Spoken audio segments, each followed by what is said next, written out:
Muhameda sallallahu alejhi ve ale. I nadam se da ćemo imati nekoliko gosti ovog jutra i da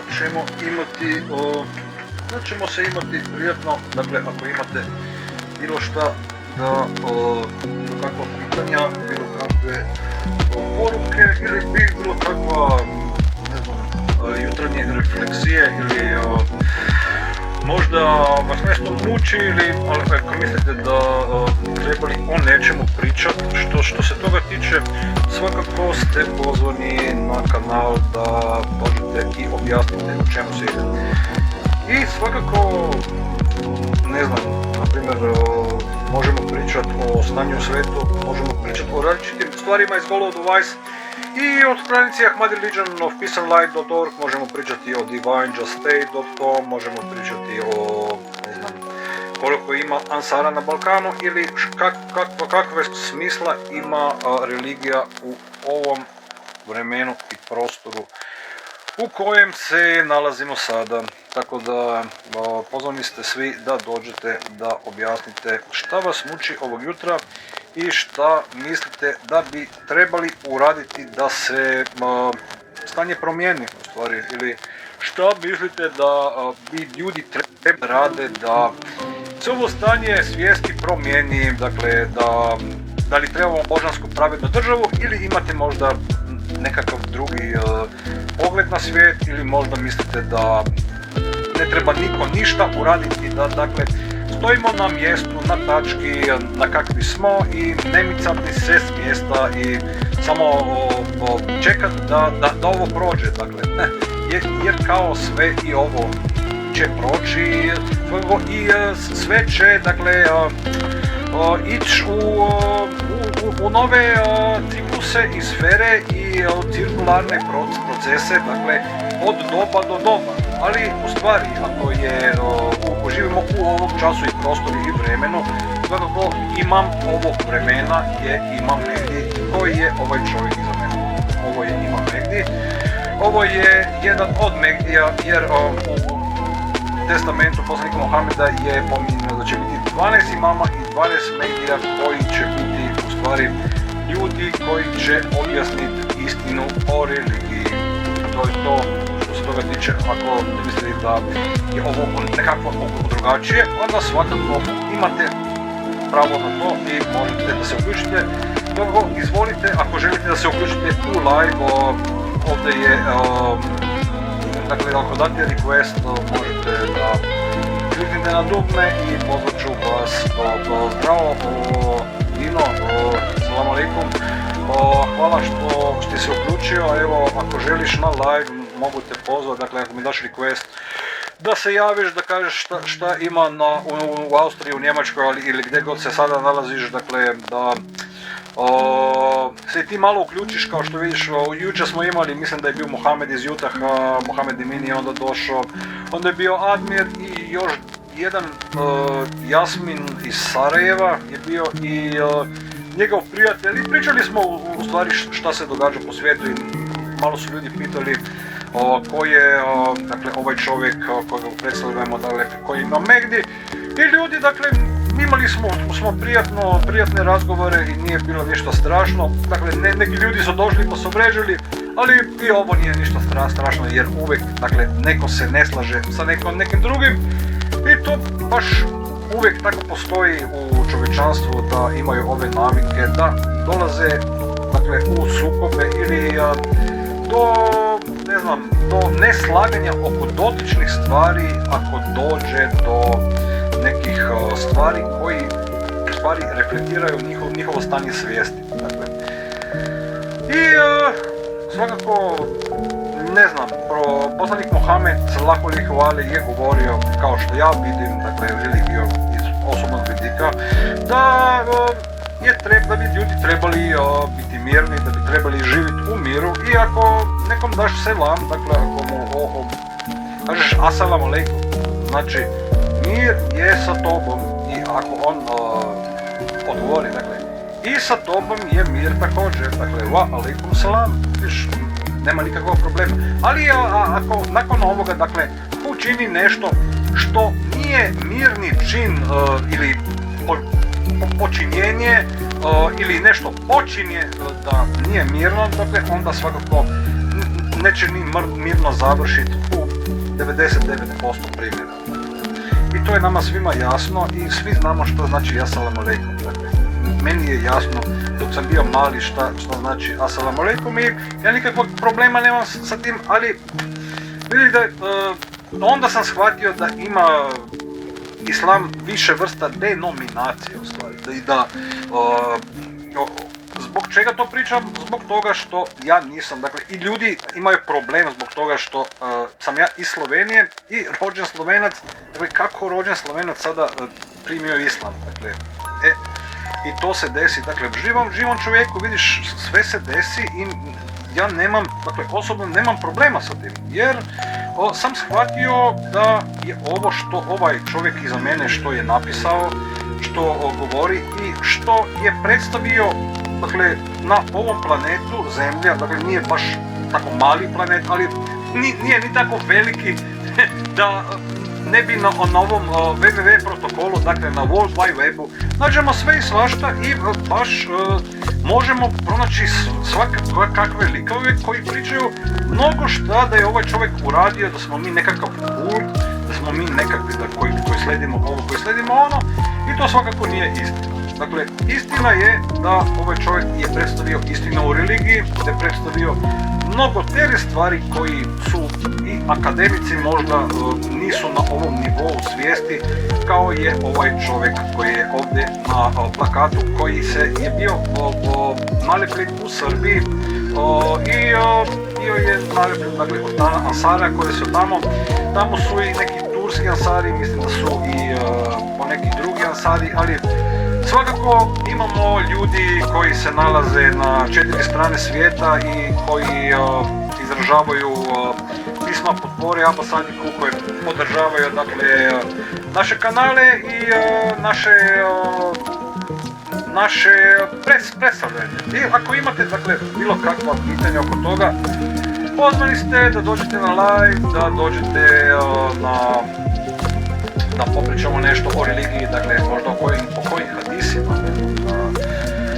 šta, kakvo smisao ima, dakle, da se zna, ili da li ako ispričam neki hadis i znam, primjer, iz glave, sjećam se nekog hadisa iz glave, dakle, da bi bilo dobro da nešto naučim od ovog, dakle, ima smisao, kakvog smisla ima, na primjer, da se govori o znanju ako nema svrhe u tome. Dakle, zašto bi ja pričao, dakle, ne znam, zašto to pričam? Zbog toga što ljudi, dakle, misle da možda je svrha religije da čovjek dokaže koliko on ima znanja. Dakle, koliko on ima znanja i koliko on ima, ne znam, mozga u glavi.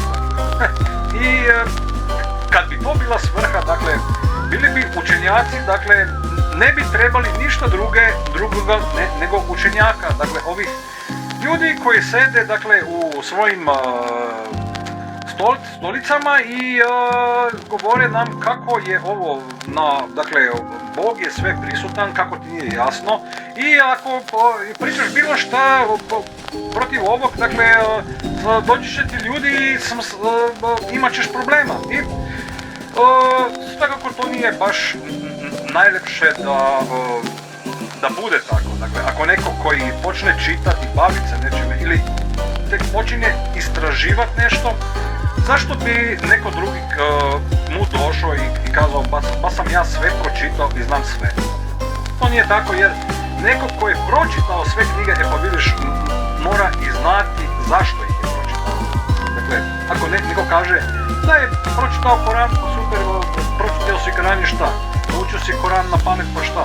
Da si naučio išta iz Korana, ako si super, ako nisi, može znači cijel Koran, slovo po slovo na pamet, ali to baš ništa ne znači. Baš ništa. Jer, zbog čega? Zbog toga jer, na primjer, da ako neko izrecitira Koran i nije, ne pozna, dakle, svrhe da svaka priča ima svoj početak, svoju dakle, liniju i svoj epilog. I svakako, ne znam, na primjer, treba i znat kontekst knjige ili poruke ili, na primjer, zašto ili kako su dotični tekstovi bili tamo. I to je svakako objašnjeno u Golo 20. Nije to nikakva tajna i mnogi učenjaci to i znaju. Primjer, mnogi ljudi koji sam imao svrhu upoznat, dakle, i ja moram priznat da sam se iznenadio da je to tako, da ne znam, neki ljudi menjaju, dakle, stolice i stavove i religije ko, dakle,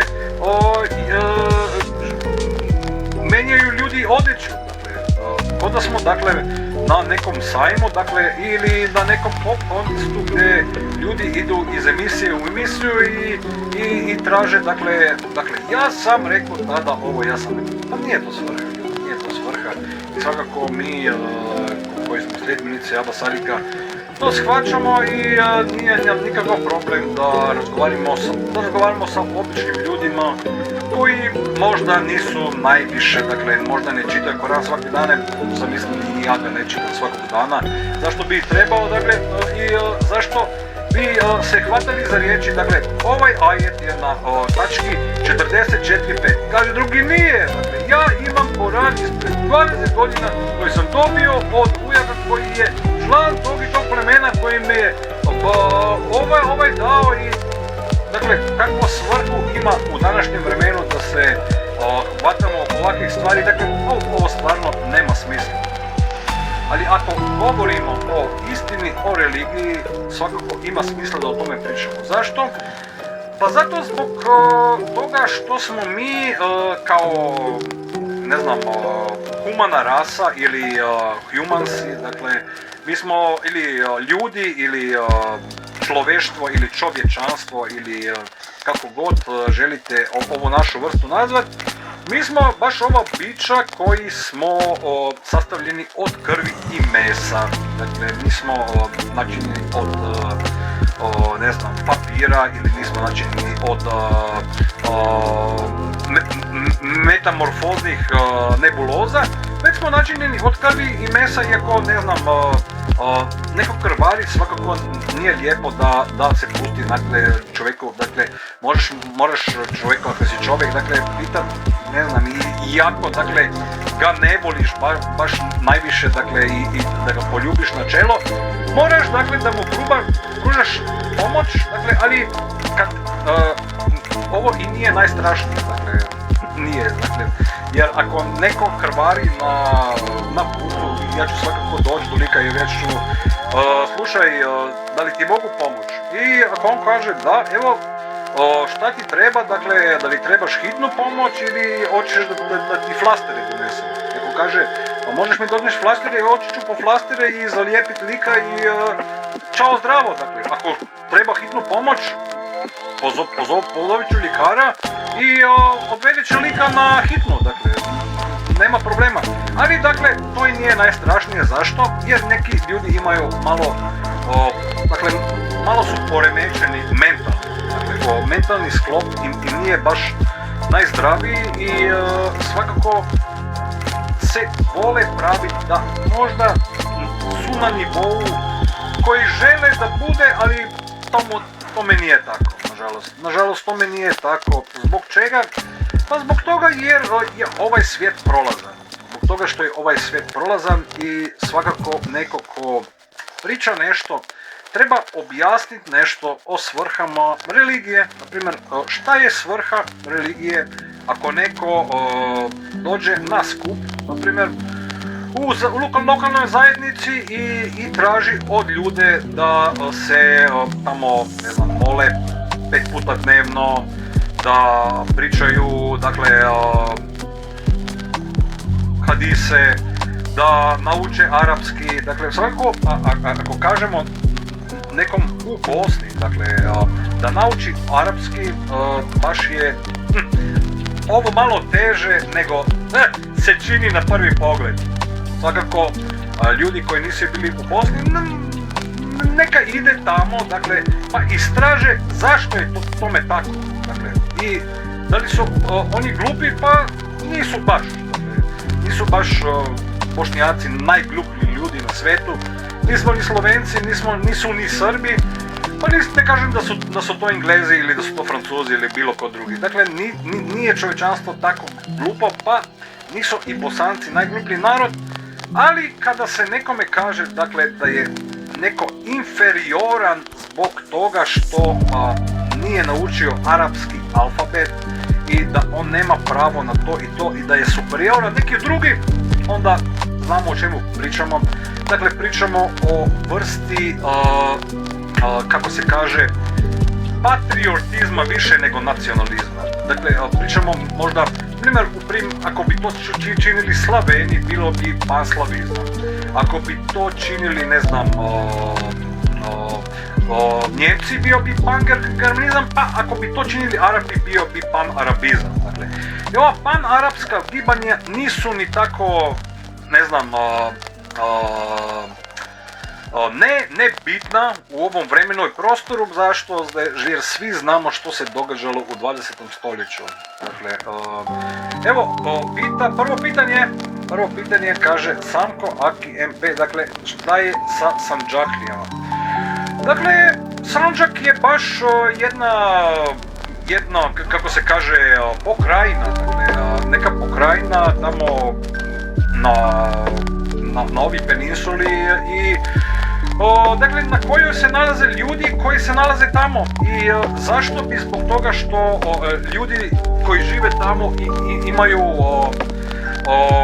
dakle, ovako okruženje, ovo je pitanje više, kako se kaže, regionalnog pitanja ili pitanje ovog, kako se kaže, kada pomislim malo, u stvari regiona, u stvari ovi ljudi koji se bave statistikom ili popisom stanovništva bave se o tome.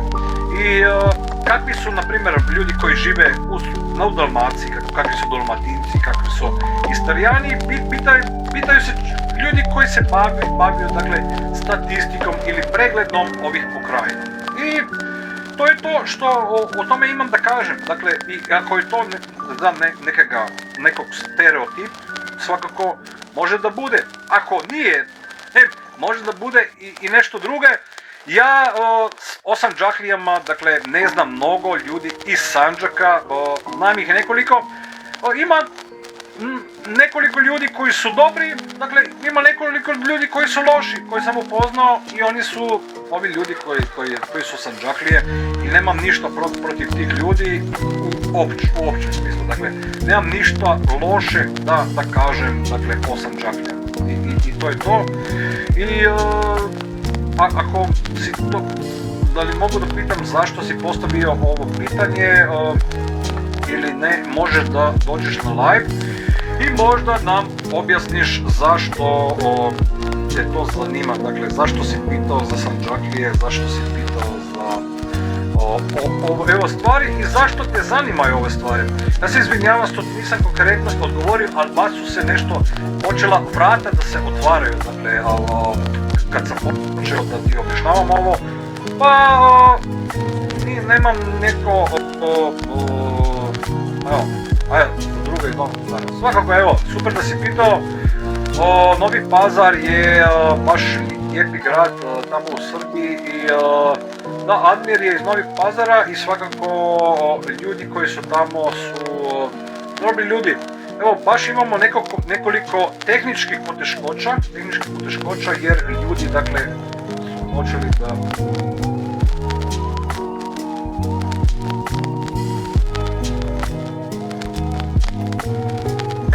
da reflektiraju i da pričaju lijepe stvari koji žele da pričaju, da ovaj kopni da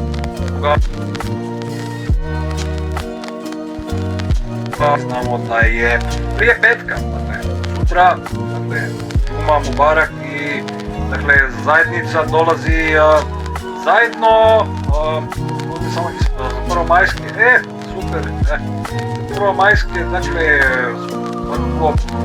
u Ljubljani svi će ići na hrib nad Ljubljanom i ponekde drugdje ići će na neki drugi hrib, ne znam, dakle, i ovi ljudi, dakle, tradicija Slovenaca poznata je, dakle, pa neko koji je kulturno svjestan, dakle, je stvar za nekoga je stvar jasna i za nekoga i nije, dakle, ali neki ljudi žele da prave show iz toga. Ja više kao ti, dakle, Samko, ja sam više stara škola i ne volim baš da, dakle, ne zato što ne volim show, dakle, ja volim show, ali ne volim da pravim neki prank show iz toga, ako znaš šta pričam, dakle, ako neko želi da pravi prank show, on može da ga pravi, dakle, ali kada je priča o religiji i o istoriji, možemo i da se šalimo u nekom kontekstu, ali kada je riječ o ovome što predstavljam, ovo ovako što ja ovdje pričam, ovo meni svakako nije neka komedija. I on kaže salam, budimo dobro, evo, pozdrav Senko, alaikum salam, i ja sam rođen u SFRJ, dakle, 80. dakle, 10 dana nakon je Tito umro i da, tako kako si rekao, dakle, ako si čovjek ili nisi, i nije bitno koje nacionalnosti neko, iz gdje dolazi ili kakvo mu je stanje na bančnom računu, dakle, ako neko dođe, dakle, ne znam, ovako, da prolazi ili u kafanu, dakle, svakako, ako se ponaša lijepo, dobit će piće, ne znam, ako se ne ponaša lijepo, ne dobit će piće i svakako ovaj koji je vlasnik restorana, na primjer, ili birtije, ne znam, ima pravo da mu to kaže. Svi znamo da ako ljudima u kvart, ne da neko da popije kavicu, dakle, kada ide na posao, ako ovaj čovjek radi 16 godina po danu, dakle, neće proći puno vremena kada će ovaj koji ima birti, dakle, možda je i neće imati više, ali pustimo to stati, možda i zove nekog, ne znam, policija hitno ili šta, koji će pomoći ovom čovjeku da objasni, dakle, šta se dogodilo, dakle, ovaj čovjek je tražio da kafu da popije, ima 5 minuta i otiče, dakle. Ali svakako neki ljudi imaju i problem sa tome, dakle, šta neko pije, dakle, kada sedi, dakle, u kafani, dakle, svi znamo da neki ljudi vole da pije kavu, neki ljudi vole da piju pivo i neki ljudi vole da piju čaj, šta ja znam, mi je baš super ujutro da popijem kavu, evo, baš mi je super, ponekad je ne popijem, nema veze, dakle, ima veze, ali evo nema. Ako neko ne želi da popijem kavu, može to postići, dakle, može me uvjeriti, dakle, da ja ne trebam kavu i da ne treba da pijem kavu, dakle, mogu ja, dakle, nije toliko bitna kava, dakle, da ja trebam kavu, da ja ne trebam da pijem, ali, ne znam, kava je baš lijepa stvar u životu. Meni je ovo lijepo stvar u životu, nekom nije, ako ima on problem s njima, super, ako nema, je onako super. Ali svakako, ako on meni kaže da ja ne trebam da pijem kavu, dakle, zbog čega, može da mi, dakle, objasni zbog čega on misli da ja ne trebam ovo činiti. Iako je on specijalista u svojoj profesiji, ja ću ga svakako slušati i imati mišljenja o tome. Dakle, na ovome bi samo dodao da ako mi kaže ambasadik da ja ovog momenta trebam da prestanem da pijem kavu, ja ću prestanem da pijem kavu. Ali, ako mi neko drugi to kaže, dakle, da i on čuo iz nekog risa, na primjer, dakle, da mi neko kaže da je alkohol zabranjen. Da, ja nemam pravo da slijedim ambasadika, jer on dozvoljava da se pije alkohol. sad dolazimo do bitnog problema. Zašto? Pa zbog toga jer kada uđemo u istoriju islama, u islamske hadise i u Koran i ono što je poslanik Mohamed pričao i o knjigu koji se zove Koran, dolazimo do pitanja kakva je knjiga Koran. Jer Koran je otkrivenje. Koran je dakle Revelation, kao knjiga otkrivenja, kao Book of Revelation, i kao takva treba se ići. I kao Abba sad objasnio više je temeljina arhetip. Dakle, da, na primjer, kada se neka sura dogodi, postoji mrtva sura i slijedi joj druga sura i tako, dakle, ide u redoslijedu ne od sure Al-Fatiha, dakle, od sure Al-Hamd do posljednje sure, već ide, dakle, u nekom drugom redoslijedu koji je neko drugi napisao, dakle, i nije bio Muhammed. Znači, nije, dakle, Mohamed bio taj koji je, dakle, i pisao ovu knjigu i tipkao ovu knjigu i sve, dakle, je on ono činio i Bog se spustio sa nebesa. Dakle, nije to ovako. I ovo je bilo više puta objasnjeno, ali ljudi baš ne žele da razume da o čemu se priča. I evo, ako neko želi da više priča o tome, svakako pozvan je na kanal da predstavi svoje mišljenje, da priča o religiji, da priča o nekim svojim saznanjima i o nekim svojim stavovima ili pogledima koji ljudi imaju u ovom vremenu i prostoru. I svakako meni je baš zanimljivo ovo priča. Zašto? Jer shvaćam da je Golod Weiss u stvari knjiga 21. stoljeća, nekakav evanđelije u stvari i da, evo, možemo da naučimo sve i svašta iz mnogih knjiga, pa i ove knjige Golod Weiss, jer ima više vrsta, dakle, literature koji idu uz to.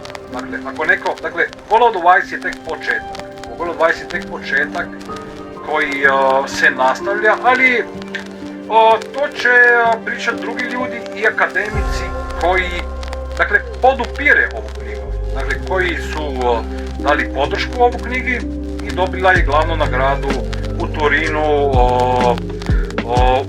mislim da je bio maja ove godine, 2025. godine. I da, evo, no problem, brother Saltu, goodbye, assalamu alaikum. I svakako, ne znam, da li ste pročitali knjigu, da li niste, to je nešto što je na ljudima da učine. Dakle, kada neko zabranjuje nešto ovako kao što je knjiga, ili možda kažu da ne trebamo mi čitati ovo što kažemo, ili da mi ne trebamo da govorimo o ovome, možete svakako da objasnite zašto mi to ne trebamo, ili zašto smo mi, mislite da smo mi kao kult, ili da smo mi kao neka sekta koji ne bi trebali postojiti i da bi možda trebali nazad na magarce jašemo. Dakle, ja baš, nije mi baš magarac najomraženije biće, dakle, ako bi bio, ne znam, na nekoj planini tamo u grčkim brdima, na primjer na planini Atos, volio bi sa popovima, ne znam, iz Grčke da idemo na magare, pa možda da projašemo neku dalinu, dakle, uz brdo, dakle, mene bi bilo baš super iskustvo da i to napravim, jer baš na Atosu još nisam tamo bio, pa neko mi nije, dakle, neko bi rekao kako si lud čovječe, dakle, kako si mogao to učiniti i ići da pogledaš monasteriju Grčku. No zašto, dakle, zašto? Jer ja nemam nikakvih problema s tim, jer dolazim iz okruženja gdje smo morali naučiti se tolerancije, da toleriramo jedni drugi. Zašto? Jer, dakle, svi znamo da je bio rat na Balkanu u 90-ima i da svakako nije bilo baš najprijatnije u ovim zgradama koji se zovu kvartovi, blokovi ili kako god ih zovete. Dakle, ako mislite mislite da ovo ne postoji, pa dođite u kvart, dođi Batice, pa ćeš brzo vidjeti gdje ćeš završiti ako se ne ponašaš pristojno. Dakle, i svakako ljudi imaju možda poteškoće sa razumevanjem toga, ali dakle, ko voli nek izvoli pa pronađe onog što mu stigne.